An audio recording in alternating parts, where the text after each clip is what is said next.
ঘড়ির কাঁটায় রাত 2টো ছুঁই ছুঁই। হঠাৎ করেই তানহা উঠে বসল। শরীরটা বড্ড খারাপ লাগছে। নিজেকে আর দমিয়ে রাখতে পারল না। ইফাতকে ডাকতে শুরু করল। এই উঠো না, আমার খুব খারাপ লাগছে। তানহার ডাক শুনে আড়মোড়া ভেঙে উঠে বসল ইফাদ। দুচোখ ডলে রুমের আলো জ্বালিয়ে দিল। তানহার পাশে বসে নরম কণ্ঠে বলল, কি হয়েছে তোমার? খুব বেশি খারাপ লাগছে? ডক্টর ডাকতে হবে। ডক্টর তোমার শ্বশুর হয়। এই রাত 2টোর সময় তোমার জন্য বসে থাকবে।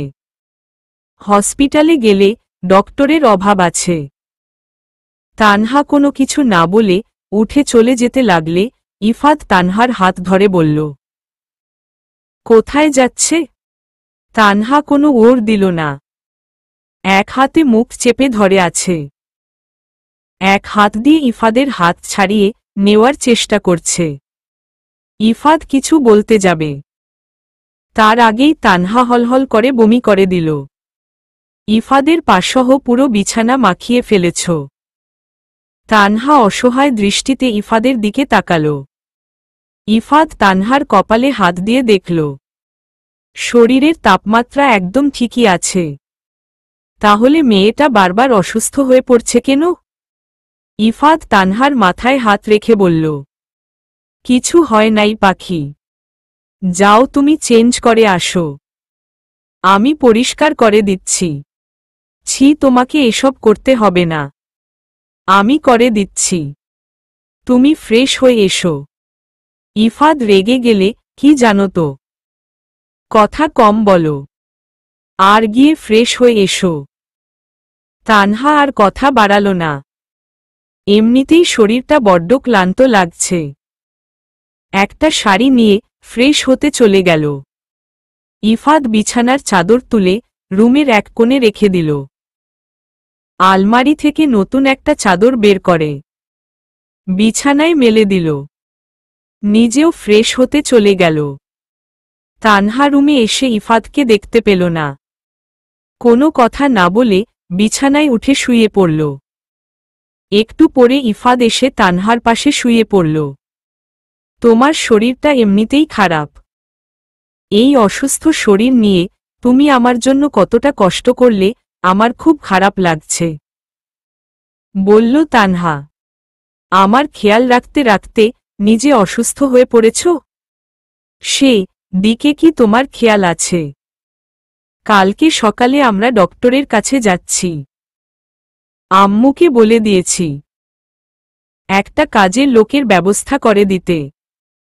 আশা রাখছি 2-1 দিনের মধ্যে পেয়ে যাবে, বলল ইফাদ। আমি কোথাও যাচ্ছি না। ডক্টরের কাছে গেলে বলবে, এই টেস্ট করো, ওই টেস্ট করো। খালি টাকার খেলা। আমার টাকা এত বেশি হয় নাই। ঔষধ খেলে ঠিক হয়ে যাব। ইফাদ তানহাকে টেনে নিজের বুকের মধ্যে আগলে নিল। তানহার মাথায় হাত বুলিয়ে দিতে দিতে বলল, ঘুমাও। তানহা আর কোনো কথা বলল না। সেও ইফাদকে জড়িয়ে ধরে ঘুমিয়ে গেল। পরের দিন সকালবেলা ইফাদের আগে ঘুম ভাঙল। উঠে ফ্রেশ হয়ে রুমের বাহিরে আসল। আজকে কোকেয়া বেগম রান্না করেছেন। সেজন্য ইফাদ তানহাকে বিরক্ত করল না। মেয়েটা অনেক দিন ভালো করে ঘুমোতে পারে নাই। রুমে এসে কাল রাতের কাপড় আর বিছানার চাদর নিয়ে ওয়াশরুমে চলে গেল। সেগুলো ধুয়ে ছাদে মেলে দিয়ে আসল। ইফাদকে দেখে কোকেয়া বেগম ক্রোধিত কণ্ঠে বলল, আমাকে বা চৈতালিকে বললেই পারতি। এই অসুস্থ শরীর নিয়ে কাপড় ধুইতে গেলি কেন? ডক্টর তোকে 6 মাস বেড রেস্ট থাকতে বলেছে। 1 মাসও হয় নাই। আর তুই যা ইচ্ছে খুশি করছিস। আবার অসুস্থ হয়ে পড়লে তুই বাঁচবি? এই শরীরটাকে আর কত কষ্ট দিবি? আম্মু, আমি তোমাদের ছেলে, বুঝছো? এত অল্প আঘাতে আমার কিছু হবে না।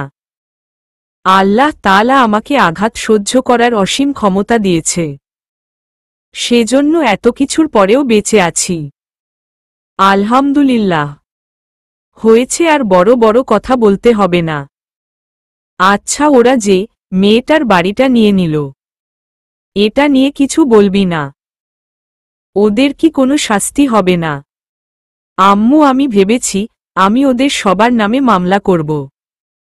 এর জন্য আমার যতদূর যাওয়া লাগে আমি যাব।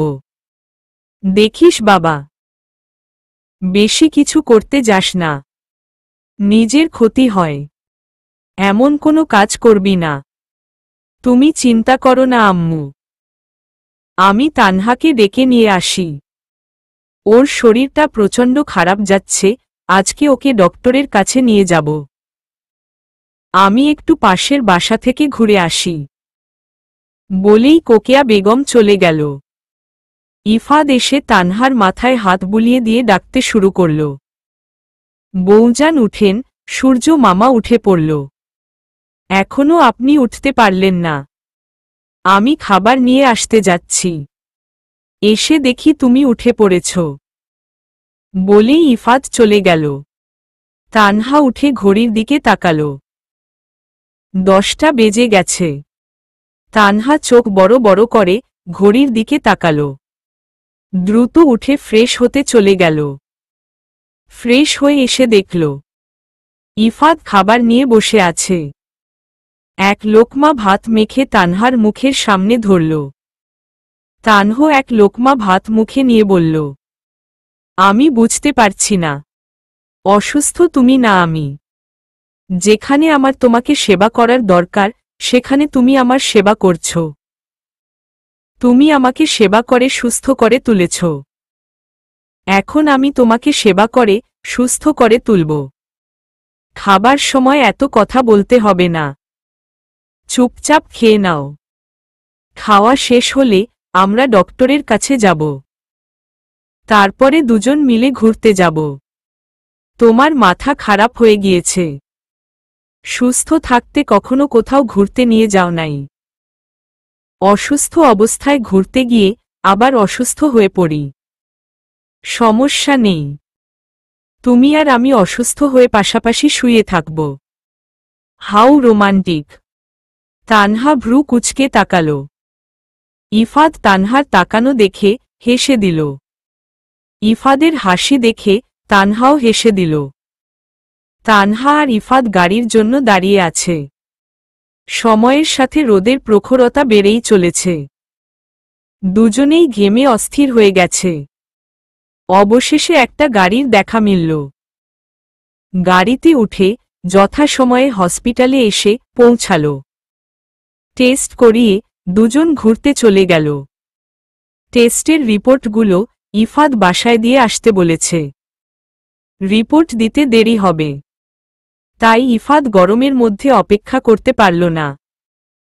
পার্কের মধ্যে দিয়ে হাতে হাত রেখে হাঁটছে তানহা আর ইফাদ। চারদিকে মানুষের কোলাহল, সবাই তার পরিবার প্রিয়জনদের নিয়ে ঘরছে। কেউ কেউ ছবি তুলছে। তানহা আর ইফাদও কিছু ছবি তুলল। শরীর খারাপ থাকায় বেশি ঘুরল না। বাসার উদ্দেশ্যে বেরিয়ে আসল। রাস্তায় এসে ফাইয়াজের সাথে দেখা। ফাইয়াজ ইফাদকে খেয়াল করে নাই। তাসফিয়ার সাথে দোকানে দোকানে ঘুরছে। ইফাদ ফাইয়াজকে উদ্দেশ্য করে বলল, আরে ফাইয়াজ যে, কেমন আছো তুমি? শুনলাম আমাকে খুঁজে বের করার জন্য তানহা আর চৈতালিকে অনেক সাহায্য করছো। তোমার কাছে ঋণী হয়ে গেলাম। আমার কাছে তোমার কিছু চাওয়ার থাকলে বলবে, আমি পূর্ণ করে দেওয়ার চেষ্টা করব। ইফাদের কথা শেষ হবার আগেই ফাইয়াজ কোনো ভনিতা না করে বলল, আমার চৈতালিকে চাই। চৈতালিকে আমার কাছে দিয়ে দাও না, খুব যত্ন সহকারে রাখব, কখনো কষ্ট পেতে দিব না, সর্বদা ভালো রাখার চেষ্টা করব। ফাইয়াজের কথা শুনে ইফাদের মুখ ফ্যাকাশে হয়ে আসল। দীর্ঘ সময় চুপ থেকে বলল, আজকে যে কথা বলেছ দ্বিতীয় দিন যেন আর না শুনি। একবার ভাইয়াকে হারিয়েছি, নতুন করে আর বোনকে হারানোর ইচ্ছে নেই।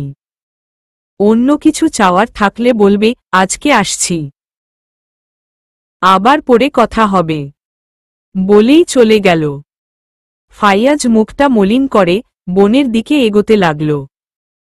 কোকিয়া বেগম, তানহা আর ইফাদ বাসায় একসাথে কথা বলতে বসেছে। চৈতালি বাসায় নেই, অফিসে গিয়েছে। নীরবতা ভেঙে ইফাদ বলল, আম্মু, আমি চৈতালির বিয়ে দিতে চাই, এখন তোমার মতামত চাই। বলল ইফাদ, আলহামদুলিল্লাহ, আমি তোকে আগেই বলেছিলাম চৈতালিকে বিয়ে দিতে, তুই আমার কথা শুনিস নাই। মেয়ের বয়স হয়েছে, এখন বিয়ে দিয়ে দেওয়াই উত্তম, মরে গিয়েও শান্তিতে থাকতে পারব।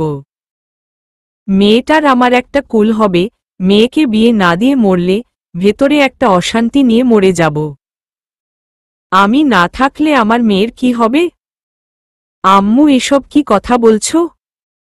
একটা ভালো কথা বলতে বসেছি, আর তুমি আজেবাজে কথা বলছ। তোমার আগে আমিও মারা যেতে পারি।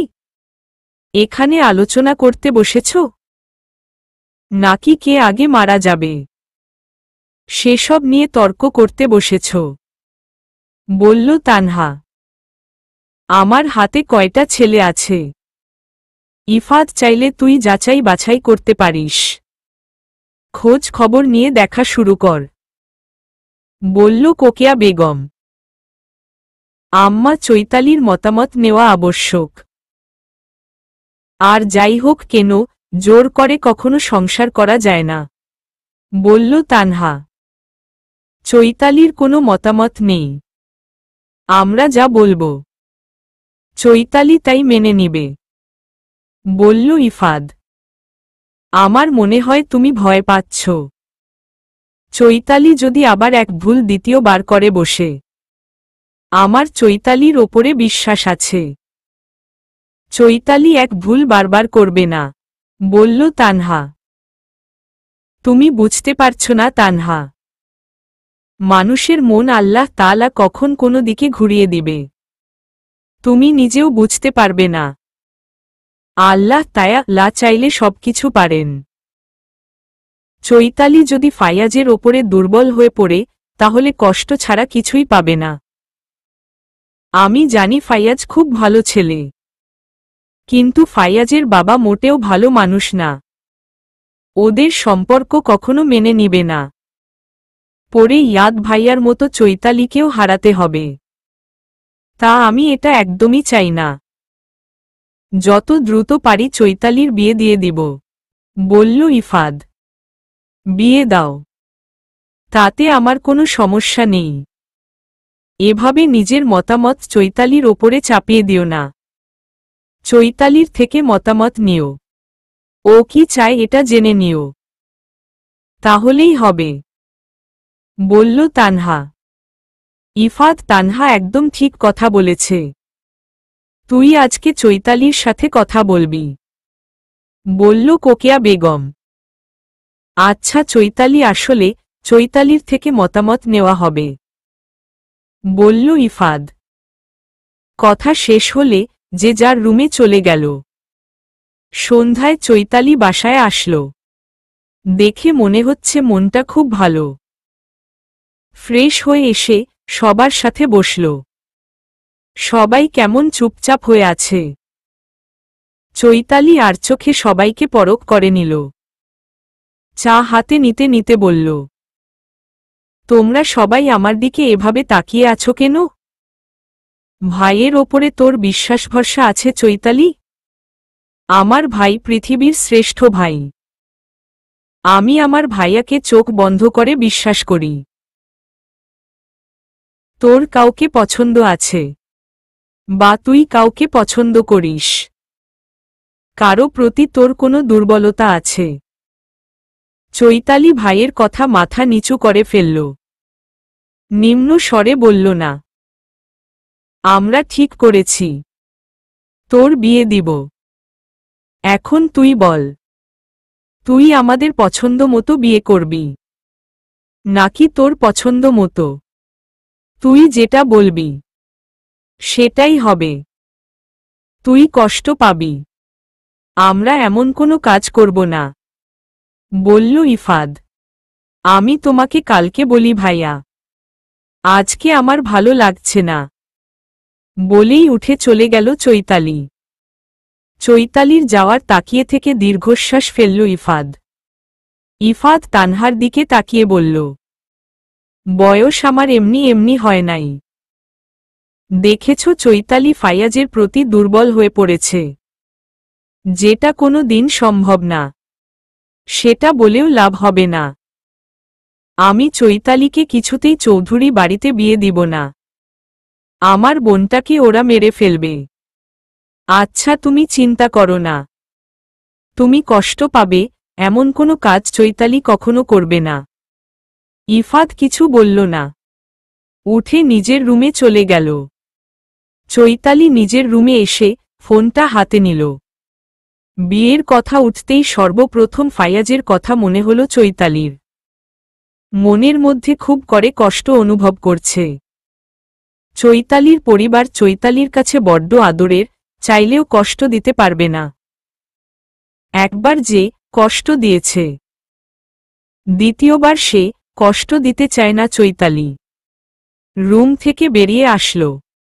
ভাইয়ের রুমে এসে বলল, ভাইয়া আমি রাজি, তোমরা বিয়ের ব্যবস্থা করতে পারো। আমি জানি তোমরা কখনো আমার খারাপ চাইবে না, যেটা করবে আমার ভালো জন্যই করবে, বলেই চলে গেল। কথাগুলো বলার সময় চৈতালির গলা ধরে আসছিল। চোখের পানিগুলো বৃষ্টি হয়ে ঝরে পড়ার অপেক্ষায় রয়েছে। নিজের রুমে এসে দরজা লাগিয়ে দিল। বালিশে মুখ গুজে কান্না করতে লাগল। এত কষ্ট কেন হচ্ছে চৈতালি নিজেও জানে না। হয়তো পরিবারকে ছেড়ে চলে যাওয়ার কষ্ট, নয়তো অজানা কোনো কষ্ট। পরের দিন সকালবেলা চৈতালি অফিসে চলে গিয়েছে। কোকিয়া বেগম 17 বছর বয়সের একটা মেয়েকে নিয়ে আসল। তানহাকে উদ্দেশ্য করে বলল, তানহা মা, ওর নাম মিনু। বাবা মা কেউ নেই, নানির সাথে থাকে। আজ থেকে মিনু তোমাকে কাজে সাহায্য করবে। মিনু দেখতে খুব মিষ্টি। তানহা মিনুকে কাছে ডেকে ভালো মন্দ প্রশ্ন করতে লাগল। কোকিয়া বেগম মিনুকে রান্নাঘরে নিয়ে গিয়ে কাজ বুঝিয়ে দিতে লাগল। তানহা খাবার আর ঔষধ নিয়ে নিজের রুমে আসল। আজকে ইফাদ ঘুম থেকে উঠে নাই, তাই তানহা খাবার নিয়ে রুমে আসল। ইফাদকে তুলে ফ্রেশ হতে পাঠিয়ে দিয়ে বিছানা গুছিয়ে দিল। তানহা বিছানায় বসে ইফাদের জন্য অপেক্ষা করছে। এমন সময় কলিং বেল বেজে উঠল। ইফাদ ফ্রেশ হয়ে আসছিল। তানহাকে উঠতে দেখে বলল, তুমি বসো, আমি দেখছি, বলেই চলে গেল। দরজা খুলে দেখল তানহার রিপোর্টগুলো চলে এসেছে। রিপোর্টগুলো কালকে দেওয়ার কথা ছিল, দিতে এত দেরি করলেন কেন? আসলে স্যার একটু সমস্যা কারণে দেরি হল। ইফাদ কোনো না বলে রিপোর্টগুলো হাতে নিয়ে ভেতরে আসল। বিছানায় বসে একটা একটা করে রিপোর্ট খুলে দেখেছে। তানহা উসখুস করছে রিপোর্ট কি আছে তা জানার জন্য, কিন্তু ইফাদ গম্ভীর মুখ করে রেখেছে। তা দেখে তানহার অস্থিরতা দ্বিগুণ বেড়ে গিয়েছে। রিপোর্টগুলো দেখে শান্ত চোখে তানহার দিকে তাকাল। ইফাদের দৃষ্টি এতটাই শান্ত ছিল।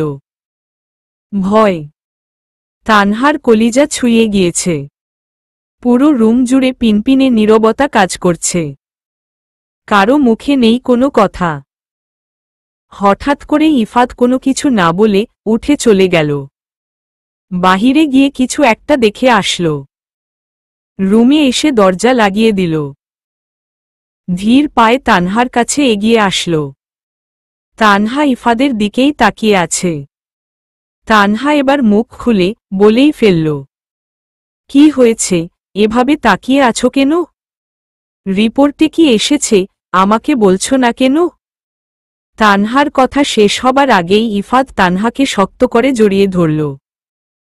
তানহার মুখশ্রীতে অজস্র বার অধর ছুঁয়ে দিচ্ছে, তানহা সবকিছু চুপচাপ উপলব্ধি করছে। আদরে আদরে ভরিয়ে তুলেছে তানহাকে, স্বামীর এমন পাগলামিতে এতটুকুও বিরক্ত হচ্ছে না তানহা। এই মানুষটাই তার ভালো থাকার কারণ, তার মানসিক শান্তির কারণ। মানুষটার কোনো কিছুই বিরক্ত লাগে না তানহার। মানুষটার মুখের দিকে তাকালে অদ্ভুত এক শান্তি অনুভব করে তানহা, যে শান্তি পৃথিবীর কোথাও নেই। তানহা এবার ইফাদের দুগালে হাত রেখে করে বলল, কি হয়েছে আমাকে বলবে না? আমার খুব চিন্তা হচ্ছে, ভেতরে খুব অস্থিরতা কাজ করছে। তুমি জানো তানহা, তুমি আমাকে কত বড় উপহার দিয়েছ? পৃথিবীর সমস্ত সুখ তুমি আমাকে এনে দিয়েছ। তানহা প্রশ্নবোধক দৃষ্টিতে ইফাদের দিকে তাকিয়ে আছে। তানহার দৃষ্টি বুঝতে পেরে ইফাদ তানহার পেটে চেপে ধরল। তারপরে কানের কাছে গিয়ে বলল, আপনি আম্মু আর আমি আব্বু হতে চলেছি বউজান। ইফাদের শুনে কিছু সময়ের জন্য থমকে যায় তানহা। আল্লাহ তায়া লার কাছে নামাজ পড়ে একটা বাচ্চা কত করে চাইত। আল্লাহ তায়া লা তার চাওয়া পূর্ণ করে দিয়েছে। মনে মনে আল্লাহর কাছে শুকরিয়া আদায় করল। খুশিতে দুচোখ ভরে এলো। এক বাচ্চার জন্য ভেতরে ভেতরে কম কষ্ট পায় নাই তানহা। ইফাদকে শক্ত করে জড়িয়ে ধরে কান্না করে দিল। মনের মধ্যে চেপে রাখা কষ্টগুলো আজকে হালকা হবে। ইফাদও বুঝতে পারত তানহা একটা বাচ্চার জন্য কতটা কষ্ট পেত, কিন্তু তার কিছু করার ছিল না। ইফাদ তানহাকে নিজের থেকে ছাড়িয়ে নিয়ে দুচোখের অশ্রুকণাগুলো মুছিয়ে দিয়ে বলল, এভাবে কেউ কান্না করে? এতদিন একটা বাচ্চার জন্য কতটা কষ্ট পেয়েছ। আল্লাহ তায়া লা তোমার মনে আশা পূর্ণ করে দিয়েছে। তার কাছে শুকরিয়া আদায় করো। আর কান্না করতে হবে না। আজকের পর থেকে আর কখনো কান্না করতে না দেখি। তানহা ইফাদের কথা শুনে মাথা নিচু করে ফেলল। এখনো কান্না করছে। ইফাদ তানহার মুখ তুলে কপালে অধর ছুঁয়ে দিল। দুহাতে নিজের বুকে আগলে নিল। আজ থেকে একটা কাজও তুমি করবে না। দরকার পড়লে তোমার সব কাজ আমি করে দিব। নিজের একদম অযত্ন নেওয়া চলবে না। মাকে তো আগেই বলা হয়েছে। কাজের লোক ঠিক করতে আম্মু নিশ্চয়ই খুঁজে বের করেছে। তোমার যা যা খেতে ইচ্ছে করবে আমাকে বলবে, আমি সবকিছু এনে দেওয়ার চেষ্টা করব। তানহা মুগ্ধ হয়ে ইফাদের দিকে তাকিয়ে আছে। কান্না থামিয়ে ইফাদের হাসিখুশি মুখখানার দিকে তাকিয়ে আছে। মানুষটাকে দেখে মনে হচ্ছে পৃথিবীর সবচেয়ে সুখী মানুষ ইফাদ। তানহার চোখের কোনো জমে থাকা অশ্রুকণাগুলো শুকিয়ে আসতে শুরু করেছে। ইফাদের পাগলালি দেখে তানহা হেসে দিল। তানহাকে হাসতে দেখে ইফাদ বলল, আমাকে দেখে তোমার পাগল মনে হয়। তানহা, আমি সিরিয়াস। তুমি তো পাগলই। তোমাকে পাবনা রেখে আসব। বলেই দুহাতে মুখ ঢেকে ফেলল। তানহাকে মুখ ঢাকতে দেখে ইফাদ বলল, তুমি এভাবে মুখ আড়াল করছো কেন? এই যে আমি তোমাকে পাগল বললাম, এখন তুমি আমার দিকে তাকিয়ে থাকবে। আমার শরম করবে না বুঝি? তানহার কথা শুনে ইফাদ শব্দ করে হেসে ফেলল। ইফাদকে হাসতে দেখে তানহা বলল, তাহলে চলো বাহিরে যাই। আম্মাকে তুমি বলবে আমি কিন্তু কিছু বলতে পারবো না। আমার লজ্জা লাগে। দুপুরের রান্না করতে হবে আবার। তানহার শেষের কথা শুনে ইফাদ রেগে গেল। মুখটা গম্ভীর করে বলল, কোনো রান্না করবে না। যতদিন না বাচ্চা হচ্ছে ততদিন তোমাকে যেন রান্নাঘরে না দেখি। আজব রান্নার সাথে বাচ্চা হবার সাথ কি? এমন ভাব করছ যেন এই প্রথম তোমার বউয়ের বাচ্চা হবে, আর কোনো দিন কারো বউয়ের বাচ্চার হয় নাই। দেখো, অন্যদের সাথে একদম আমার তুলনা দিবে না, এটা আমি একদম পছন্দ করি না। আম্মুর কাছে যাব চলো, বলেই বাহিরে আসলো। কোকিয়া বেগম ইফাতকে দেখে বলল, আজকে বিকেলে চৈতালিকে দেখতে আসবে। আম্মু, তাড়াতাড়ি টাকা পয়সা জোগাড় করো, আমার মেয়েকে কিন্তু সোনার গহনা দিয়ে মুখ দেখতে হবে, বলে দিলাম। ছেলের কথা শুনে কোকিয়া বেগম ভ্রু কুঁচকে তাকাল। ইফাদ মায়ের কাছে গিয়ে বসে মায়ের গলা ধরে আহ্লাদি কণ্ঠে বলল, তুমি দাদি হতে যাচ্ছ আম্মু, নিজেকে তৈরি করো, ঔষধ খেয়ে সুস্থ হয়ে যাও, কদিন পরে তোমাকে আমার মেয়ের পেছনে ছুটতে হবে। ইফাদের কথা বুঝতে পেরে কোকিয়া বেগম বলল, আলহামদুলিল্লাহ, সত্যি আমাদের বাসায় নতুন সদস্য আসতে চলেছে। তানহা মা, আমার কাছে আসো। তানহা লাজুক মুখ করে শাশুড়ির কাছে বসল। কোকিয়া বেগম তানহাকে বুকে আগলে নিয়ে অনেক দোয়া করে দিল। আম্মু, আজ থেকে একটা কাজও তানহাকে দিয়ে করাবে না, সব কাজ মিনু করবে, বলল ইফাদ। তুই কি করে মিনুকে চিনলি? বলল কোকিয়া বেগম। তুমি মিনুকে কাজ বুঝিয়ে দিচ্ছিলে, আমি আসতে আসতে শুনেছি, বলল ইফাদ। দেখেন আম্মা, আপনার ছেলে কি শুরু করেছে। আমাদের এলাকার বউরা পেটে বাচ্চা নিয়ে কত কাজ করে, রান্না থেকে শুরু করে বাসার সব কাজ করে, কলসি করে পানি বইয়ে নিয়ে যেতেও দেখেছি। আমি নাকি আজ থেকে কোনো কাজ করতে পারবো না? আপনি বলেন, এটা কোনো কথা? বলল তানহা। ইফাদ ঠিকই বলেছে, এমনিতেই তোমার শরীর খারাপ, তুমি সারা বছর কাজ করো, তোমার সংসার হারিয়ে যাচ্ছে না, তোমার সংসার তোমারই থাকবে, একটা বছর কাজ না করলে কিছু হবে না। বাচ্চার কথা চিন্তা করে হলেও তোমাকে সব সময় চাপ মুক্ত থাকতে হবে, বলল কোকিয়া বেগম। আম্মা, আপনিও শুরু করে দিয়েছেন, বলল তানহা। আমার ইফাদ একদম বাবার মতো হয়েছে জানো, আমার ইফাদের বাবাও এমন ছিল, আমি অসুস্থ থাকলে আমার খুব খেয়াল রাখত। আমার 3টা ছেলে মেয়ে, ওরা যখন পেটে ছিল আমাকে একটা কাজ করতে দেয় নাই, সব কাজে নিজে করেছে, আমার জন্য 2টো কাজের লোক রেখেছিল, আমার ছেলে তাও একটা রেখেছে, বলল কোকিয়া বেগম। তানহা আহত দৃষ্টিতে ইফাদ আর কোকিয়া বেগমের দিকে তাকাল। তানহার আহত দৃষ্টি দেখে দুজনেই হেসে দিল। অনেক হাসাহাসি হল। বিকেলে চৈতালিকে দেখতে আসবে, সবকিছুর আয়োজন তো করতে হবে, বলল কোকিয়া বেগম। সমস্যা নেই, আমি আপনাকে সাহায্য করছি আম্মা, বলল তানহা। পাগল নাকি, তোমাকে একটা কাজও করতে দিব না, আমি আম্মুকে সাহায্য করব, বলল ইফাদ। কাউকে সাহায্য করতে হবে না, আমি আর মিনু মিলে করে নিব, বলল কোকিয়া বেগম। আমার আম্মুকে একা কাজ করতে দিব না, তানহা বসে থাকবে, আমরা 3জন কাজ করব, বলল ইফাদ। কিন্তু তোরা দুজনেই অসুস্থ, আমি এভাবে তোদের দিয়ে কাজ করাতে পারি না, বলল কোকিয়া বেগম।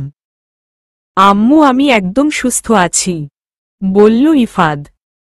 বলেই রান্নাঘরের দিকে গেল সবাই। চৈতালিকে ফোন করে আজকে আগে আসতে বলা হয়েছে। চৈতালি একটা দীর্ঘশ্বাস ফেলে ফাইয়াজের রুমের দিকে হাঁটা শুরু করল। দরজার সামনে এসে ফাইয়াজের থেকে অনুমতি নিয়ে ভেতরে প্রবেশ করল। ফাইয়াজ মনোযোগ দিয়ে কাজ করছিল। চৈতালিকে দেখে দৃষ্টি চৈতালির দিকে দিল।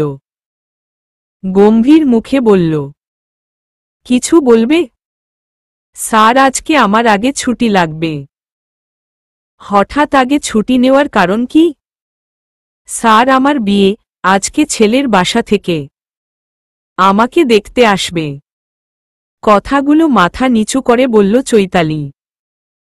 চৈতালির কথা শুনে ফাইয়াজের বুকের ভেতরটায় মোচড় দিয়ে উঠল।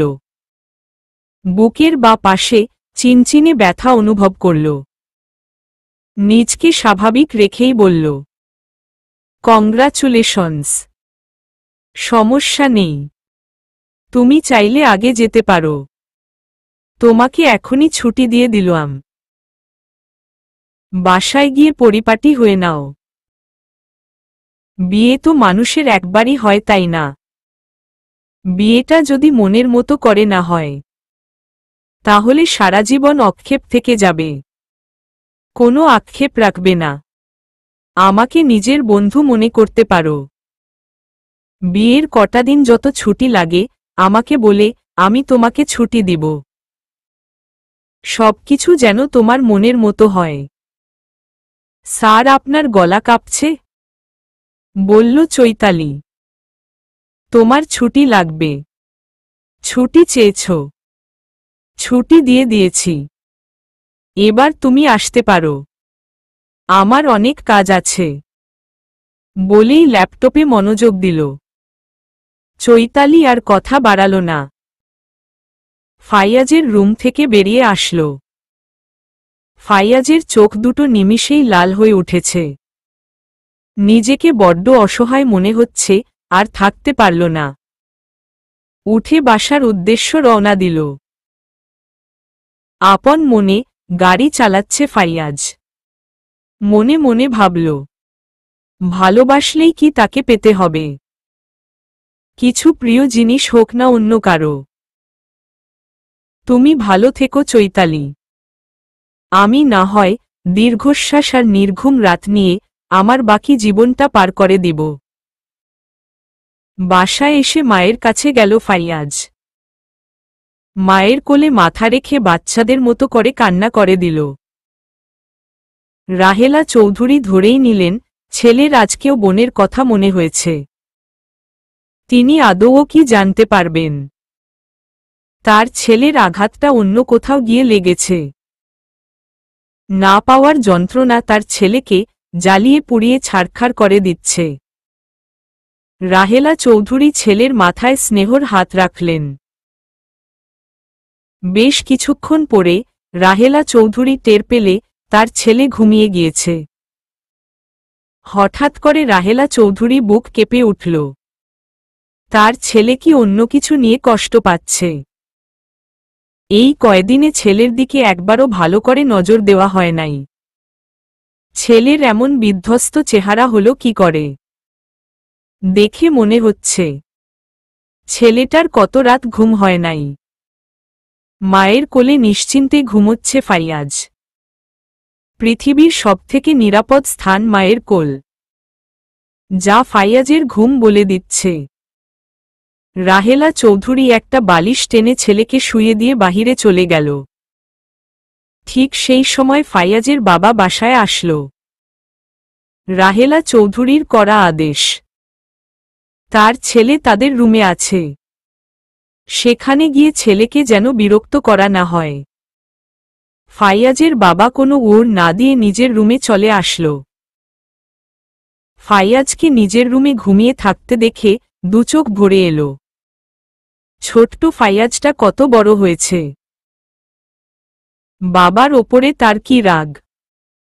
কতগুলো বছর হয়ে গেল তার মুখ থেকে বাবা ডাক শোনা হয় না। ফাইয়াজের কাছে এসে মাথায় হাত বুলিয়ে দিল। চোখ দিয়ে দুফোঁটা অশ্রু গড়িয়ে পড়ল। কতদিন পরে ছেলেকে এভাবে কাছে থেকে দেখল। জেগে থাকলে নিশ্চয়ই তাকে হাজারটা কথা শুনিয়ে চলে যেত। ফাইয়াজের বাবা উঠে বাহিরে চলে আসল।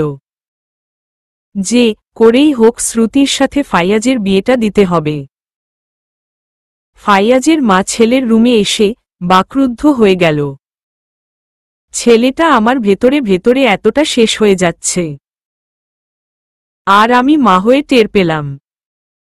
ছেলেটা আমার মেয়েটাকে কতটা ভালোবাসে তাকে নিয়ে কত শত স্বপ্ন বুনেছে। আমি থাকতে তোকে কষ্ট পেতে দিব না বাবা। চৈতালির সাথে তোকে বিয়ে দেওয়ার জন্য আমার যতটা ছোট হওয়া লাগে আমি হব। আজকেই ইফাদের কাছে যাব। পাত্রপক্ষের সামনে বসে আছে চৈতালি। ছেলে দেখতে শুনতে মাশাল্লাহ, সবার পছন্দ হয়েছে। চৈতালি কেমন পাথরের ন্যায় হয়ে বসে আছে। চৈতালিকে আর পাত্রকে একসাথে কথা বলার জন্য ছাদে পাঠানো হলো। সবাই ড্রয়িং রুমে বসে গল্প করছে। এমন সময় দরজায় কলিং বেল বেজে উঠল। চৈতালি ছাদ থেকে ফাইয়াজের আম্মুকে দেখতে পেল। ভেতরে খুব অস্থিরতা কাজ করছে। খুব করে জানতে ইচ্ছে করছে ফাইয়াজের আম্মু এখানে কেন এসেছে। লেখিকা ফাবিহা বুশরা নিমু। ইফাদ দরজা খুলে ফাইয়াজের আম্মুকে দেখে চমকে উঠল। ফাইয়াজের আম্মু বলল, বেশি সময় নেব না, দুটো কথা বলে চলে যাব। বাহিরে থেকে বলবো নাকি ভেতরে আসতে বলবে? ছি আন্টি, আপনি এভাবে বলছেন কেন? বলল ইফাদ। তারপরে ফাইয়াজের আম্মুকে নিয়ে ইফাদ নিজের রুমে গেল। ইফাদের সাথে তানহাও আছে। ফাইয়াজ ঘুম থেকে উঠে যখন জানতে পারল তার আম্মু চৈতালিদের বাসায় আসছে, ফাইয়াজের মাথায় আকাশ ভেঙে পড়ল। ফ্রেশ না হয়েই ছুলে চলল ইফাদের বাসার উদ্দেশ্যে। আম্মু না জানি সবকিছু শেষ করে দেয়। চৈতালিদের নিজের মতো করে বাঁচার অধিকার আছে। নিজের ছেলের জন্য এতটা স্বার্থপর হলো কি করে আম্মু? নীরবতা ভেঙে রাহেলা চৌধুরী বলল, আমার ছেলেটা তোমার বোনকে অনেক ভালোবাসে। তিলে তিলে শেষ হয়ে যাচ্ছে ফাইয়াজ। মা হয়ে ছেলের কষ্ট কিভাবে সহ্য করব? প্লিজ বাবা, তুমি আমার ছেলেটাকে বাঁচাও। তোমার বোনকে ছাড়া ভালো থাকতে পারবে না। আমার ছেলেটা খুব চাপা স্বভাবের, খুব সহজে নিজের মনের কথাগুলো কাউকে বলতে পারে না। আন্টি, আমি আপনাকে মায়ের মতো ভালোবাসি। আপনি সবকিছু জানেন, তারপরে এমন কথা কিভাবে বলতে পারলেন? আমি আমার ছেলের জন্য স্বার্থপর হয়ে গেছি।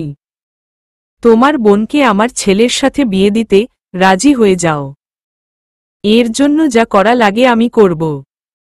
তোমার পা ধরতে হলে তাই ধরব। তবুও আমার ছেলেকে শেষ করে দিও না ইফাদ। আন্টি আজকে চৈতালিকে দেখতে এসেছে। আশা রাখছি কোনো সমস্যা তৈরি করবেন না। আপনি যেমন আপনার ছেলের ভালো চান, ঠিক তেমনি আমি আমার বোনের ভালো চাই। ঝড়ের গতিতে ফাইয়াজ রুমে প্রবেশ করল। অস্থির হয়ে বলল, আম্মু তুমি এখানে এসেছ কেন? আসার আগে আমাকে বলে এসেছিলে এখনই বাসায় যাবে। ইফাদ ভাইয়া, তুমি কিছু মনে করো না। আম্মু কি বলতে কি বলে দিয়েছে বলেই নিজের মায়ের হাত ধরে টেনে তুলল। আম্মু, তুমি যদি চাও আমি তোমার কাছে থাকি, তাহলে একটা কথা না বলে চুপচাপ আমার সাথে যাবে। আমার কথা না শুনলে কিন্তু আমি আজকেই দেশ ছেড়ে চলে যাব, বলল ফাইয়াজ। ফাইয়াজের কথা শুনে ফাইয়াজের আম্মু নিস্তব্ধ হয়ে গেল। আহত চোখে ছেলের দিকে তাকাল। তানহা আর ইফাদ মাছেলের দৃশ্য পর্যবেক্ষণ করে যাচ্ছে। ফাইয়াজের আম্মু আর কিছু বলতে পারল না। ছেলের সাথে বেরিয়ে আসল। ইফাদ আর তানহাও আসল। ফাইয়াজদের দেখে পাত্রের মা বলল, ইফাদ এরা কারা বাবা? আমাদের বাসার মেহমান আন্টি। চলে যাচ্ছে কেন? আজকে থাকবে না। ইফাদ কিছু বলতে যাবে, তার আগেই চৈতালি নিচে নেমে আসল। ফাইয়াজ একবার চৈতালির দিকে তাকিয়ে চোখ নামিয়ে নিল। লাল শাড়িতে মেয়েটাকে একটু বেশিই সুন্দর লাগছে। ফাইয়াজের চিৎকার করে বলতে ইচ্ছে করছে, কেন তুমি আমার হলে না? ফাইয়াজকে দেখে চৈতালির দুচোখ ভরে এলো। দৌড়ে এসে ফাইয়াজের হাত ধরে বলতে ইচ্ছে করছে, আমি এই বিয়ে করব না। আপনি আমাকে আপনার সাথে নিয়ে চলুন। কিন্তু চাইলেই কি সব ইচ্ছে পূর্ণ হয়? কিছু ইচ্ছে থাকুক না অপূর্ণ। নিজের পরিবারকে আর কষ্ট দিতে পারবে না চৈতালি। তাই নিজের ইচ্ছেটাকে মাটি চাপা দিয়ে দিল। চৈতালির পাশে অন্য ছেলেকে দেখে ভেতরটা ছারখার হয়ে যাচ্ছে ফাইয়াজের। সে তো নিজের মনকে বুঝিয়ে নিয়েছিল, তবে কেন তার আম্মু তাকে আবার কষ্ট দিল? এই কষ্টটা না দিলেও পারতে আম্মু। ফাইয়াজ আর দাঁড়াল না, বাহিরে চলে গেল। ফাইয়াজের আম্মু সবার সাথে কুশল বিনিময় করল, সবার থেকে বিদায় নিয়ে বাহিরে আসল। ফাইয়াজ গাড়িতে মায়ের জন্য অপেক্ষা করছিল। ফাইয়াজের আম্মু গাড়িতে বসতেই ফাইয়াজ গাড়ি চালাতে শুরু করল। একটা কথাও বলছে না মায়ের সাথে, দেখেই বোঝা যাচ্ছে মায়ের ওপরে ভীষণ রেগে আছে। চৈতালিকে আমাদের পছন্দ হয়েছে। আপনারা চাইলে এই সপ্তাহের শুক্রবারে ঘরোয়াভাবে বিয়ের আয়োজন করব। এই কয়দিনে আপনারা আমাদের সম্পর্কে খোঁজ খবর নিবেন। আজকে তাহলে আমরা আসি, বলেই সবার থেকে বিদায় নিয়ে চলে গেল। পাত্রপক্ষ চলে যাবার পরেই চৈতালি নিজের রুমে গিয়ে দরজা লাগিয়ে দিল। ইফাদ গম্ভীর মুখ করে রুমে বসে আছে। তানহা ইফাদের পাশে বসে বলল, তুমি একবার ছেলেটার কথা ভেবে দেখতে পারো। ছেলেটা সত্যি চৈতালিকে ভালোবাসে, তা ছেলেটার চোখের কোণে জমে থাকা অশ্রুকণাগুলো বলে দিচ্ছিল। বলল তানহা, আমিও নিজেও জানি ফাইয়াজ চৈতালিকে অনেক ভালোবাসে। আমি নিজ থেকে চৈতালিকে তার হাতে তুলে না দিল ফাইয়াজ কখনো জোর করে চৈতালিকে নিয়ে যাবে না। ফাইয়াজের শিক্ষা এতটাই ভালো, কিন্তু ফাইয়াজের বাবা না চাইলে আমি ওদের বিয়ে দিতে পারব না। ফাইয়াজের বাবা যদি এসে বলতো, তাহলে আমি ভেবে দেখতাম। এখন যা হবার হয়ে গেছে, এসব কথা বলে লাভ নেই। আমি একটু বাহিরে যাব, দরজাটা লাগিয়ে দাও, বলেই বাহিরে চলে গেল। তানহা দরজা বন্ধ করে চৈতালির রুমের কাছে আসল। রুমের কাছে আসতেই কান্নার আওয়াজ শুনতে পেল। মেয়েটা ভীষণ করে কষ্ট পাচ্ছে। তানহা আর চৈতালিকে বিরক্ত করল না, নিজের রুমে চলে আসল। পরের দিন সকালবেলা চৈতালি মলিন মুখ করে অফিসে প্রবেশ করল। চোখমুখ ফুলে আছে, হয়তো সারারাত কান্না করেছে মেয়েটা। চৈতালি দরকারি ফাইল নিয়ে ফাইয়াজের রুমে আসল। ফাইয়াজকে প্রতিদিনের মতোই স্বাভাবিক দেখাচ্ছে, চৈতালি চুপচাপ দাঁড়িয়ে আছে। ফাইয়াজ ফাইল দেখছে। এমন সময় হঠাৎ করে শ্রুতি আসে ফাইয়াজের রুমে। কোনো কথা না বলে ফাইয়াজের কলার চেপে ধরে বলল, তোমার লজ্জা করে না? আমি তোমাকে আর কতবার বলবো, আমি তোমাকে ভালোবাসি না। তবুও কেন আমার বাবার পেছনে পড়ে আছো? বলল শ্রুতি। ফাইয়াজ নিজের থেকে শ্রুতিকে ছাড়িয়ে বলল, মাথায় নতুন করে কোনো সমস্যা তৈরি হয়েছে? তোমার মতো বেয়াদব মেয়ের জন্য আমি কেন তোমার বাবার পেছনে পড়ে থাকব? বলল ফাইয়াজ। তাহলে বাবা তোমার সাথে আমার বিয়ে দেওয়ার জন্য পাগল হয়ে গেছে কেন? বলল শ্রুতি। আমার বাবার টাকা দেখেছে না। তোমার বাবা শুধু টাকা চিনে, তোমার বাবাকে বলে দিও আমাকে নিজের জামাই বানানোর চিন্তা মাথা থেকে ঝেড়ে ফেলতে, না হলে যে মাথা দিয়ে কুবুদ্ধি আটছে সেই মাথা আমি আলাদ করে দিব। আমার অফিস থেকে এখনই বেরিয়ে যাও। আমাকে দ্বিতীয়বার ছোঁয়ার মতো দুঃসাহস দেখালে তোমার হাত আমি ভেঙে দিব। চৈতালি দুজনের কথাবার্তা চুপচাপ শুনছে। শ্রুতি ফাইয়াজকে স্পর্শ করাতে খুব রাগ হল চৈতালির, কিন্তু বাহিরে তা প্রকাশ করল না। শ্রুতি ফাইয়াজকে শাসিয়ে চলে গেল। সময় চলছে সময়ের নিয়মে, কারো জন্য কারো জীবন থেমে থাকে না। ঠিক তেমনি সময়ের সাথে চৈতালির বিয়ের দিন চলে আসলো। আজকে চৈতালির বিয়ে। চারিদিকে মেহমান গিজগিজ করছে। চৈতালির বিয়ে তো ঘরোয়াভাবে হবার কথা ছিল, তাহলে এত ধুমধাম করে হচ্ছে কেন সেটাই তানহা বুঝতে পারছে না। আজকে সকালে শুধু ইফাদের দেখা পেয়েছে। সারাদিন পেরিয়ে বিকেল হয়ে আসলো, এখনো ইফাদের দেখা নেই। পার্লারের মেয়েরা চৈতালিকে সাজাতে চলে এসেছে। মেয়েটা কেমন জানি পাথরের মতো হয়ে গেছে, ঠিকমতো খাওয়া করে না, কারো সাথে কথা বলে না, শরীরটা আগের থেকে প্রচুর শুকিয়ে গিয়েছে।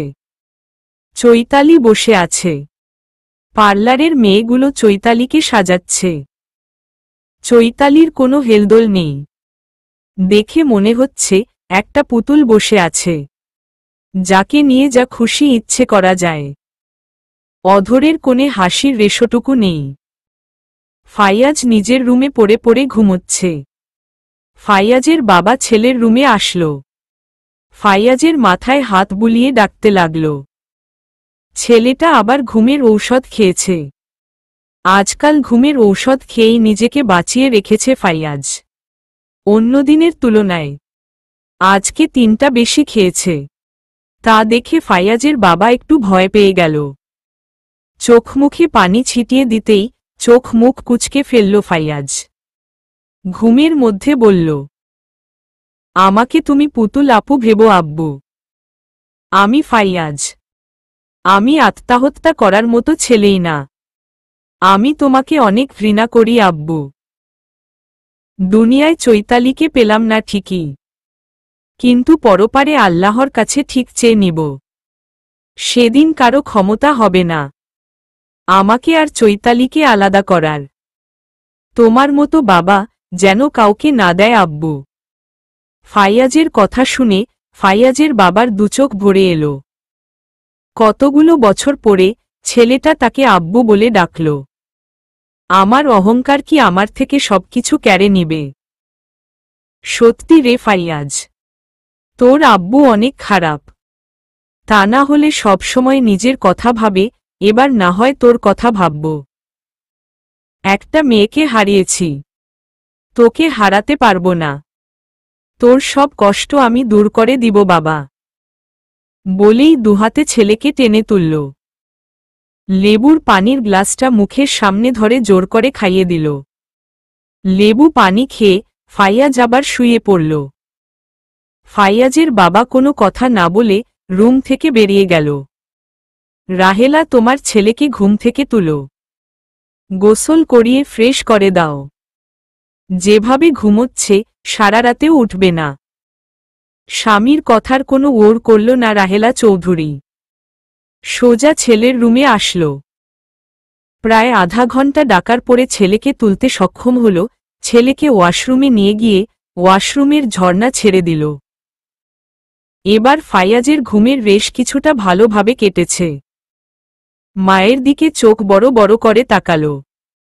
তোমার মাথা হয়ে গেছে আম্মু, এভাবে কেউ ঝর্ণা ছেড়ে দেয়?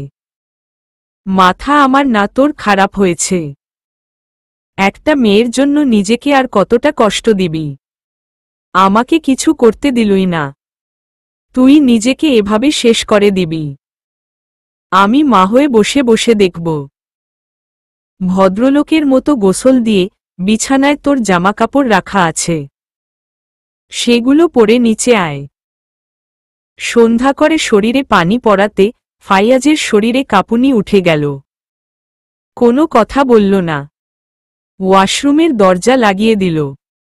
গোসল করে এসে বিছানায় পাঞ্জাবি দেখে ভ্রু কুঁচকে গেল। আম্মু জানে আমি পাঞ্জাবি পরতে পছন্দ করি না, তবুও কেন আমাকে পাঞ্জাবি দিয়ে গিয়েছে। বিরক্ত হয়ে পাঞ্জাবি পরে নিচে আসল। নিচে এসে মহাবিপদে পড়ল ফাইয়াজ। একই তার বাসায় এত মানুষ আসলো কি করে? নিজের বাসায় নিজেরই পা রাখার জায়গা নেই, সবকিছু মাথার ওপরে দিয়ে যাচ্ছে। ফাইয়াজের বাবা ফাইয়াজকে দেখে দ্রুত ছেলের কাছে আসল। কোনো কথা না বলে ছেলের হাত ধরে বাহিরে নিয়ে গেল। বাহিরে আসতেই ফাইয়াজ তার বাবার হাত থেকে নিজের হাত ছাড়িয়ে নিল। রেগে বলল, আপনার সাহস কি করে হয় আমার অনুমতি না নিয়ে আমার হাত ধরার? ছেলের কথায় পাত্তা না দিয়ে ফাইয়াজের বাবা বলল, তুমি আমার প্রেমিকা হও, যে তোমার হাত ধরতে হলে অনুমতি নিতে হবে। আমি তোমার বাবা হই বেয়াদব, বাসায় তো সম্মান করো না, লোকজনের সামনে এসে বেয়াদবি শুরু করেছ? বাবার কথা শুনে বোকা বনে গেল ফাইয়াজ। তার বাবার মতো মানুষ তার সাথে রসিকতা করছে। নিজকে সামলে নিয়ে বলল, সম্মান পাবার মতো কোনো কাজটা আপনি করেছেন? আপনাকে দেখলে আমার ঘৃণা হয়, আপনার সাথে কথা বলতে আমার রুচিতে বাধে, বলেই চলে যেতে লাগল। ফাইয়াজের বাবা ফাইয়াজকে শক্ত করে ধরে গাড়ির মধ্যে ঢুকিয়ে দিল। নিজেও গাড়ির মধ্যে প্রবেশ করে গাড়ির দরজা লক করে দিল। এতে ফাইয়াজের রাগ দ্বিগুণ বেড়ে গেল। রেগে বলল, এটা কেমন ধরনের ভদ্রতা? তুমি নিজেই বলো আমি ভদ্র মানুষ না।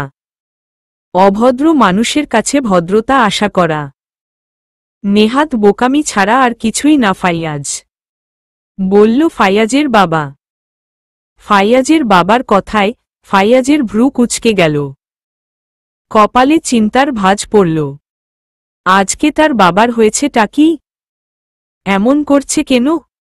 পুতুল আপু চলে যাওয়ার পরে কোনো দিন ভালোবেসে ডাক দেননি, সেই বাবা আমার সাথে মজা করছে। ফাইয়াজের পাশে তাসফিয়া মুখ কালো করে বসে আছে।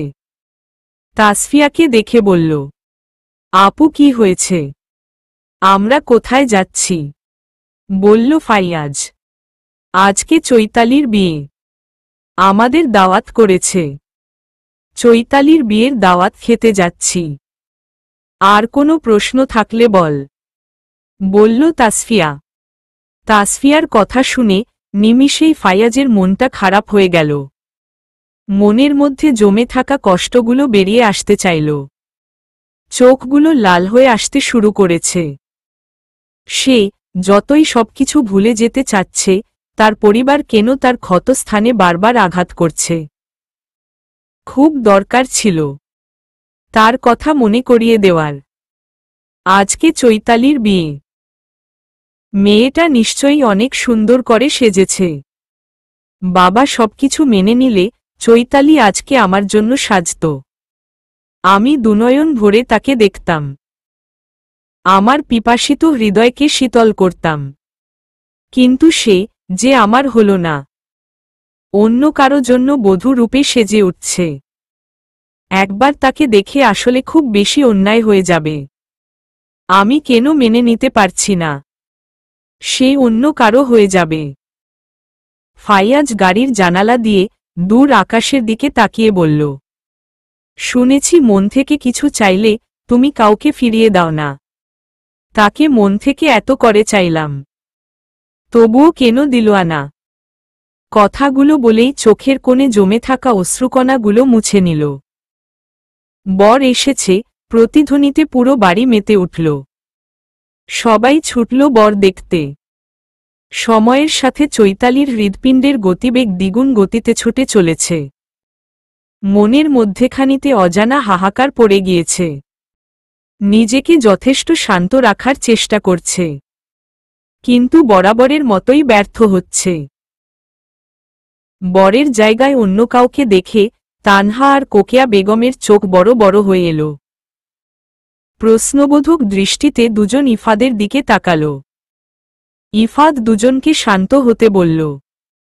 সে পরে সবটা বুঝিয়ে বলবে। ফাইয়াজ বরের জায়গায় নিজেকে আবিষ্কার করে। গোল গোল হয়ে সবাইকে দেখছে।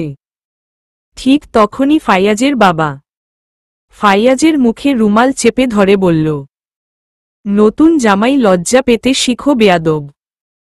এভাবে নির্লজ্জে সবার দিকে তাকিয়ে আছো কেন? আমার মান সম্মান ডুবিয়ে দিবে নাকি? সবকিছু ফাইয়াজের মাথার ওপরে দিয়ে যাচ্ছে।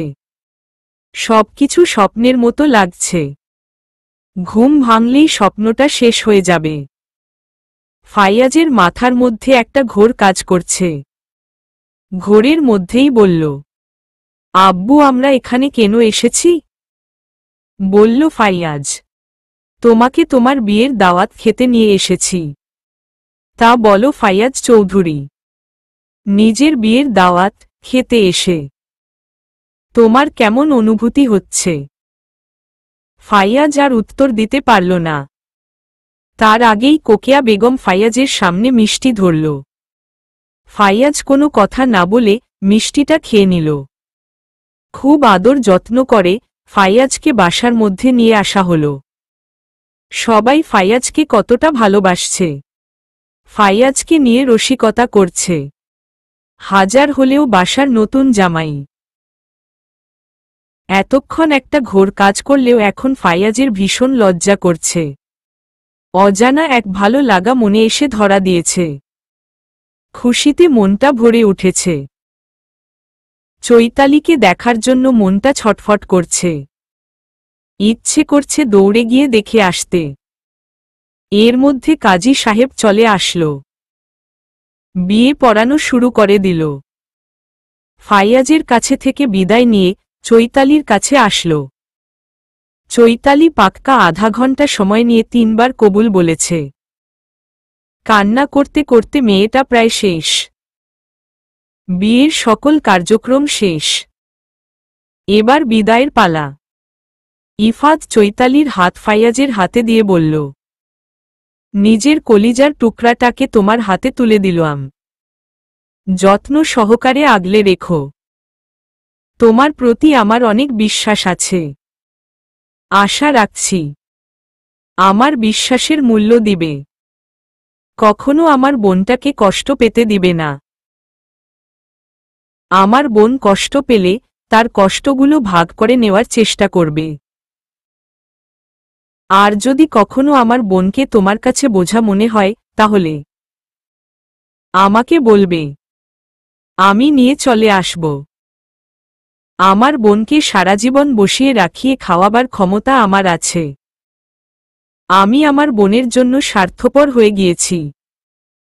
তাই পুরনো সব ক্ষত ভুলে আমার জানটাকে তোমার হাতে তুলে দিলাম। আগলে রেখো, বলল ইফাদ।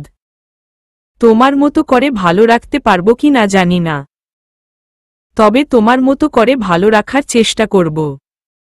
সব সময় ওর মাথার ওপরে ঢাল হয়ে দাঁড়াব। কখনো কোনো বিপদ চৈতালিকে স্পর্শ করতে দিব না। নিজরে সবটুকু দিয়ে চৈতালিকে ভালো রাখার চেষ্টা করব। আমি সর্বদা তোমার বিশ্বাসের মূল্য দেওয়ার চেষ্টা করব ভাইয়া, বলল ফাইয়াজ। ইফাদ আর দাঁড়াল না। ভিড় ঠেলে বেরিয়ে আসল। হয়তো কান্না লুকানোর জন্য পালিয়ে এলো। চৈতালি মাকে জড়িয়ে ধরে কান্না করছে। মাকে শক্ত করে জড়িয়ে ধরে আছে। তার একটাই কথা, তাদের ছেড়ে কোথাও যাবে না। মাকে ছেড়ে তানহাকে জড়িয়ে ধরে বলল, ভাবি মাকে বলো না, আমি তোমাদের ছেড়ে কোথাও যাব না। তোমরাও আমার সাথে চলো। প্রচুর পাগলামি শুরু করে দিয়েছে চৈতালি। ইফাদ এসে বোঝালো, তবুও কথা শুনছে না। চৈতালি এমন ব্যবহারে ফাইয়াজ খুব বিরক্ত হল। বিরক্তি মাখা মুখে বলল, এত কষ্ট করে পেয়েছি, যাবে না বলছে। দাঁড়াও তোমাকে দেখাচ্ছি মজা, বলেই চৈতালির কাছে আসল। সবাইকে অবাক করে দিয়ে চৈতালিকে কোলে তুলে নিল। ফাইয়াজের কাণ্ড দেখে সবাই মুখ টিপে হাসছে। অবশেষে চৈতালির বিদায়ের পালা শেষ হল। চৈতালির বিদায় শেষ হতেই পুরো বাসা ফাঁকা হয়ে গেল। 10-12 জন আছে শুধু। পুরো বাসা একদম এলোমেলো হয়ে গিয়েছে। রাতটা কোনো রকমে পার করে দিতে হবে। আজকে সবাই ক্লান্ত। খেয়ে যে যার মতো চলে গিয়েছে। সকালে এসে কাজ করে দিবে। তানহা রুমে মুখ ভার করে বসে আছে। এত কিছু হয়ে গেল। ইফাদ তাকে একটা বার বলার প্রয়োজন মনে করল না। আসুক, আজকে একটা কথাও বলবো না। গোলাপ আর রজনীগন্ধা ফুল দিয়ে সজ্জিত রমে বসে আছে চৈতালি। চারদিকে ফুলের সুবাস চৈতালিকে মাতাল করে তুলছে। চৈতালির খালি মনে হচ্ছে তার বিয়ে ফাইয়াজের সাথে হয়েছে, নাকি ভিড়ের মাঝে অন্য মানুষের কণ্ঠস্বর শুনে তাকে ফাইয়াজ ভাবছে। ঘোমটা তুলে বরের মুখটা দেখা উচিত ছিল, কিন্তু ফাইয়াজের সাথে বিয়ে হলে বরের নাম ফারহাজ বলল কেন? সবকিছু কেন জানি গুলিয়ে আসছে। তখনই দরজা লাগানোর শব্দ ভেসে এসো। চৈতালি ভয়ে জড়সড় হয়ে বসল। উসখুস করছে একবার বরের মুখটা দেখার। চৈতালি নিজেকে আর দমিয়ে রাখতে পারল না। ঘোমটা একটু উঁচু করে তুলল। তার আগেই ফাইয়াজ জামাকাপড় নিয়ে ওয়াশরুমে চলে গেল। চৈতালি হতাশ হল। আবার ঘোমটা টেনে বসল। ফাইয়াজ ওয়াশরুম থেকে বেরিয়ে এসে কোনো কথা না বলে বিছানায় একপাশে শুয়ে পড়ল। বড্ড অভিমান হয়েছে চৈতালির ওপরে। ভেবেই নিয়েছে চৈতালি কথা না বলা পর্যন্ত সে আগে কথাও বলবে না। বরের এমন আচরণ চৈতালিকে বড্ড ভাবাচ্ছে। বেশ কিছুক্ষণ বরের সারা শব্দ না পেয়ে ঘোমটা তুলে ফেলল। নিজের পাশে কালো টি শার্ট আর জিন্সের প্যান্ট পরা যুবকের মুখ দেখার জন্য আকুল হয়ে আছে চৈতালি। ফাইয়াজের দিকে একটু এগিয়ে আসল। একটু কাত হয়ে যখনই ফাইয়াজের মুখ দেখতে যাবে, তখনই ফাইয়াজ চৈতালির দিকে ঘুরল। চৈতালি তাল সামলাতে না পেরে ফাইয়াজের বুকের মধ্যে খানিতে গিয়ে পড়ল। ফাইয়াজ চৈতালিকে সরিয়ে দিয়ে বলল, এমন অসভ্যের মতো করছো কেন? আগে কখনো ছেলে দেখো নাই? ফাইয়াজের কথা শুনে চৈতালি চোখ বড় বড় করে তাকাল। মুহূর্তেই দুচোখ ভরে এলো। কোনো কথা না বলেই দুহাতে ফাইয়াজকে আষ্ঠেপৃষ্ঠে আবদ্ধ করে নিল। ফাইয়াজ যতই নিজেকে ছাড়িয়ে নেওয়ার চেষ্টা করছে, চৈতালির দুহাতের বাঁধন দ্বিগুণভাবে তীব্র হচ্ছে। চৈতালি ফাইয়াজকে জড়িয়ে ধরে শব্দ করেই কান্না করে দিল। চৈতালির কান্না দেখে ফাইয়াজ স্তব্ধ হয়ে গেল। কোনো কথা বলছে না। চুপচাপ সময়টাকে অনুভব করছে। কান্না করতে করতে চৈতালি ঘুমিয়ে গেল। বেশ কিছুক্ষণ পরে ফাইয়াজ চৈতালিকে বালিশে শুয়ে দিল। চৈতালির গহনাগুলো খুলে টেবিলে রেখে আসল। চৈতালির কপালে অধর ছুঁয়ে দিল। তারপরে চৈতালিকে জড়িয়ে ধরে ঘুমিয়ে গেল। পরের দিন সকালবেলা তানহার ঘুম ভেঙে ইফাতকে পাশে দেখতে না পেয়ে চোখ বড় বড় করে তাকাল। কাল রাতে ইফাদের জন্য অপেক্ষা করতে করতে কখন ঘুরিমিয়ে গিয়েছে সে নিজেও জানে না। তার মানে ইফাদ সারারাত রুমে আসে নাই। তানহা ফ্রেশ হয়ে বাহিরে আসল। বেশ কিছু মেহমান নতুন এসেছে। তাদের সাথে কালকে দেখা হয় নাই। মূলত তাদের বাসা দূরে হওয়ায় বিয়েতে উপস্থিত হয়ে পারে নাই। কোকিয়া বেগম আর ইফাদ মেহমানদের আপ্যায়ন করছে। তানহা গম্ভীর মুখ করে সবকিছু দেখছে। ইফাদ তানহাকে দেখে একটা প্লেটে খাবার নিয়ে তানহার দিকে এগিয়ে আসল। তানহার হাত ধরে নিজের রুমে চলে আসল। তানহা এখনো মুখ গম্ভীর করে আছে। ইফাদ এক লোকমা ভাত তানহার মুখের সামনে ধরল। সরি বউজান, আমি তোমাকে সবকিছু বলতে চেয়েছিলাম, কিন্তু সবকিছু এত দ্রুত হয়ে গেল। আমি তোমাকে আর আম্মুকে জানাতে পারি নাই। কালকে রাতে অনেক কাজ ছিল। 3টার সময় রুমে আসছি, দেখি তুমি ঘুমিয়ে গিয়েছ, তাই বিরক্ত করি নাই। আমিও তোমার সাথে ঘুমিয়ে গিয়েছিলাম। সকালে উঠে কাজে লেগে পড়েছি। পুরো বাসা পরিষ্কার করতে। জীবন শেষ হয়ে গেল। তোমার বর এত কাজ করল, একটু বরের সেবা করলেও তো পারো। আমার কোনো বর নেই। তাহলে আমি কে? কেউ না। চৈতালির বিয়ের দুদিন আগে ফাইয়াজের বাবা আমাকে একটা রেস্টুরেন্টে ডেকেছিল। তানহা আগ্রহ নিয়ে ইফাদের দিকে তাকাল। আগ্রহী কণ্ঠে বলল, পরে? আমি কারো কেউ না। আমি কেন কাউকে বলতে যাব? নিজে ভুল করেছে, আবার বড় বড় কথা বলছে। ভনিতা না করে বলো, ফাইয়াজের সাথে চৈতালিরও বিয়ে কি করে হলো? ফাইয়াজের বাবা চৈতালির বিয়ের দুদিন আগে আমাকে নিয়ে একটা রেস্টুরেন্টে বসে। আমি প্রথমে খুব অবাক হই। উনি আমার দুহাত ধরে মাফ চেয়েছেন। উনি গভীরভাবে অনুতপ্ত। আমার দুহাত ধরে অনেক কান্না করেছিল। আমি প্রচুর অবাক হয়েছিলাম জানো, এত কঠিন একটা মানুষ এভাবে কান্না করছে। উনি পুতুল আপু আর ভাইয়ার জন্য অনেক আফসোস করেছে। বলেছেন তিনি এক মেয়েকে হারিয়েছেন, নতুন করে ছেলেকে তিনি হারাতে চান না। বলে তোমার বোনকে আমার ছেলের জন্য ভিক্ষা দাও। তোমার বোনকে ছাড়া আমার ছেলেটা বাঁচবে না। তুমি যা বলবে আমি তাই করব। আমার অহংকার দুটো ছেলেমেয়েকে শেষ করে ফেলছে। আমি চাই না আমার অহংকারের জন্য আরো দুটো ফুল অকালে ঝরে যাক। চৈতালির বিয়ে ঠিক হয়েছিল। তাদের কি বলেছিলে? আমি উনাকে বলেছিলাম, আমি আপনাকে কিভাবে বিশ্বাস করব? আপনি আমার বোনকে নিয়ে গিয়ে মেরেও ফেলতে পারেন। উনি বলেছিলেন উনি চৈতালিকে লাইফ সাপোর্ট দিয়ে তারপরে নিয়ে যাবেন। উনি উনার কথা রেখেছেন। তারপরে উনাকে বললাম, চৈতালির বিয়ে তো আমরা ঠিক করে ফেলছি। উনারদের কি জবাব দিব? তারপরে ফাইয়াজের বাবা আমার সাথে ছেলের বাসায় যান। ওই ছেলের বাসার লোকজন আমাদের সাথে অনেক বাজে ব্যবহার করেছে। ফাইয়াজের বাবা সবটা সামলে নিয়েছিল। আল্লাহ যা করে ভালোর জন্যই করে।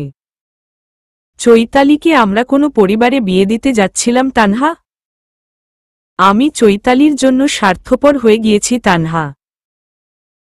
চৈতালি রোজ রাতে কান্না করত, নামাজ পড়ে কান্না করত। ভয় কিছু বলতে পারত না। আমি তো ওর ভাই, আমি তো সবকিছু বুঝি। তাই পুরনো ক্ষত ভুলে দুজন মানুষের মুখ হাসি তুলে দিয়েছি। আমি কি খুব বেশি ভুল করেছি তানহা? তুমি কখনো ভুল করতেই পারো না। আমি জানি চৈতালির যেটাই ভালো হবে, তুমি সেটাই করবে। এতে আমার রাগ বা আক্ষেপ কোনো কিছুই নেই। আমার রাগ হয়েছে তুমি আমাকে কিছু বলো নাই তাই। এই যে এখন বললে আর রাগ করে নেই, তাহলে এখন খেয়ে নাও। বলেই এক লোকমা ভাত তানহার মুখের সামনে ধরল। তানহা আর রাগ করল না, চুপচাপ খেয়ে নিল। রাহেলা চৌধুরী চৈতালির মাথায় হাত বুলিয়ে চৈতালিকে ডাকছে। সজাগ হতেই ধরফরিয়ে উঠে বসল চৈতালি। চৈতালির ধরফরানি দেখে রাহেলা চৌধুরী বলল, এত উত্তেজিত হবার দরকার নেই মা। আমাকে ভয় পাবার দরকার নেই। এটা তোমারই তো বাড়ি। সবাই নতুন বউ দেখার জন্য এসেছে। ফ্রেশ হয়ে নিচে চলো, বলল রাহেলা চৌধুরী। আমি ফ্রেশ হয়ে কি পরব? শাড়ি পরবে। আমি শাড়ি পরতে পারি না। আমার সালোয়ার কামিজ পরে অভ্যাস। বাসায় থাকতে ভাবি শাড়ি পরিয়ে দিয়েছে। তোমার চিন্তার কোনো কারণ নেই। আমি আছি। আমি তোমাকে শাড়ি পরিয়ে দিব। যাও এবার ফ্রেশ হয়ে এসো। ওয়াশরুমটা দেখিয়ে দিয়ে বলল। সন্ধ্যাবেলা চৈতালি আর ফাইয়াজকে ইফাদের বাসা থেকে নিয়ে যেতে আসা হয়েছে। ইফাদ, তানহা, আরও ২-৪ জন এসেছে। চৈতালি সারাদিন ফাইয়াজের দেখা পায় নাই। মনটা ভীষণ খারাপ। আচ্ছা, ফাইয়াজ কি তার সাথে তাদের বাসায় যাবে না, নাকি ফাইয়াজ বউ হিসেবে তাকে মেনে নিতে পারছে না? হাজারটা প্রশ্ন মাথার মধ্যে ঘুরপাক খাচ্ছে। চৈতালি গাড়িতে উঠে বসতেই চৈতালির চোখ কপালে উঠে গেল। ফাইয়াজ তার আগেই গাড়িতে উঠে বসে আছে। চৈতালিকে তাকিয়ে থাকতে দেখে বলল, আগে কখনো ছেলে দেখো নাই? এভাবে তাকিয়ে থাকার কোনো মানে আছে? কেউ আমার দিকে এভাবে তাকিয়ে থাকলে আমি খুব অস্বস্তি বোধ করি। আপনি সারাদিন কোথায় ছিলেন? কালকেও আমার সাথে কথা বলেন নাই। আমাকে বউ হিসেবে আপনার পছন্দ না? না। কেন? এই যে, তুমি স্বামীর অভিমান ভাঙাতে জানো না, বোকার মতো খালি তাকিয়ে থাকো। কোথায় একটু ভালোবেসে মানিয়ে নিবে? তুমি আমাকে রেখে বিয়ে করে নিচ্ছিলে। আমি তোমার ওপরে খুব রাগ করেছি। আল্লাহর কাছে চেয়েছিলাম, তাই উনার রহমতে পেয়ে গেলাম। একা চাইলে হয় না, দুজনকেই চাইতে হয়। দুজনের মোনাজাত এক হলে আল্লাহ তাআলা কখনো খালি হাতে ফেরায় না। তার মানে তুমি আমাকে চেয়েছিলে? আপনিও তো চেয়েছিলেন। আচ্ছা, অভিমানে অভিমানে কাটাকাটি বলেই দুজনে হেসে দিল। তানহাদের বাসায় ফাইয়াজ আর চৈতালি দুজনেই পাশাপাশি বসে আছে।